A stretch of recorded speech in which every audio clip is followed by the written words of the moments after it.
శ్రీ గురుభ్యో నమః శ్రీమాత్రే నమః అందరికీ నమస్కారం. అమావాస్య రోజు అస్సలు చేయకూడని పనులు ఏంటో ఇప్పుడు మనం ఈ వీడియోలో వివరంగా తెలుసుకుందాము. ఈ వీడియోకి ఒక లైక్ వేసి మీ ఫ్రెండ్స్కి షేర్ చేయండి. అలాగే జై శ్రీకృష్ణ అని ఒక చిన్న కామెంట్ చేయండి.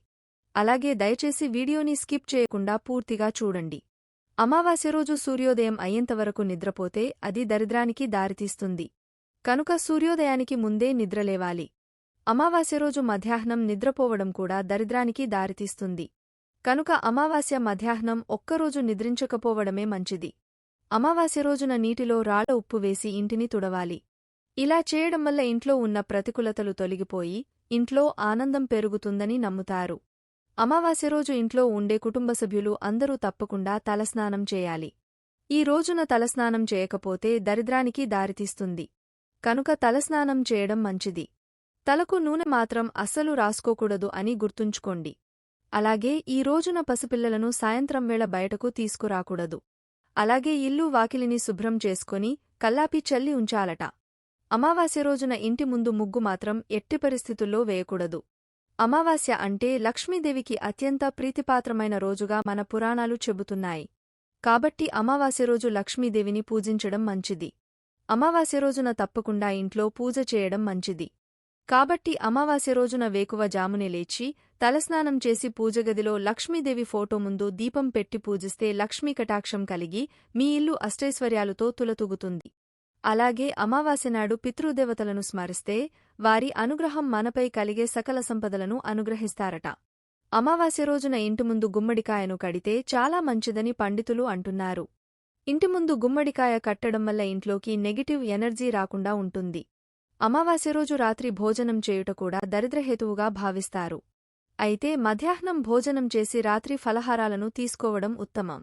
అమావాస్య రోజు తల్లిదండ్రులు లేనివారు పెద్దల పేర్లు చెప్పి నీళ్లు వదలకపోవడం కూడా దరిద్రాన్ని కలిగిస్తుంది.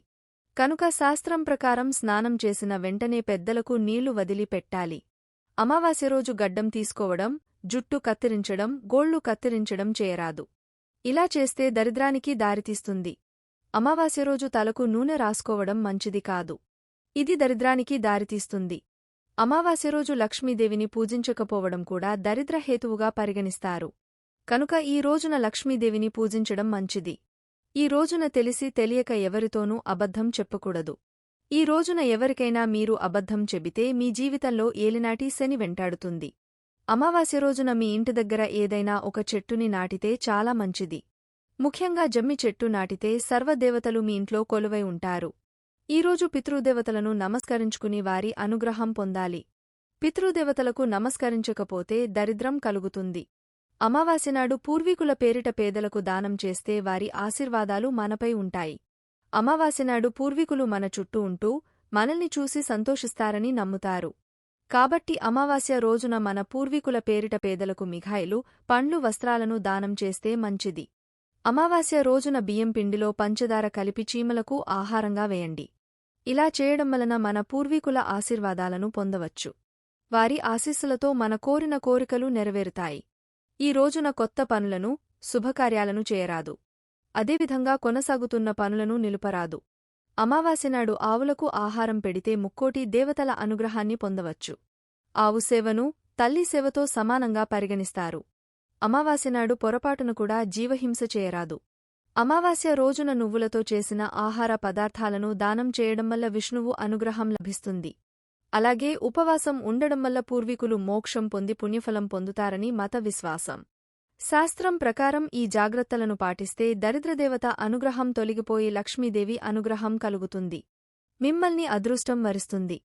శాస్త్రం ప్రకారం నడుచుకుంటే శుభఫలితాలను పొందగలుగుతారు. ఈ వీడియో గనుక మీకు నచ్చినట్లయితే ప్లీజ్ లైక్ చేసి మీ ఫ్రెండ్స్కి షేర్ చేయండి. అలాగే మా కొత్త వీడియోస్ మీకు వెంటనే చేరాలంటే మా ఛానల్ని సబ్స్క్రైబ్ చేసుకొని పక్కనే ఉన్నటువంటి బెల్ ఐకాన్ని ప్రెస్ చేయండి. ధన్యవాదములు.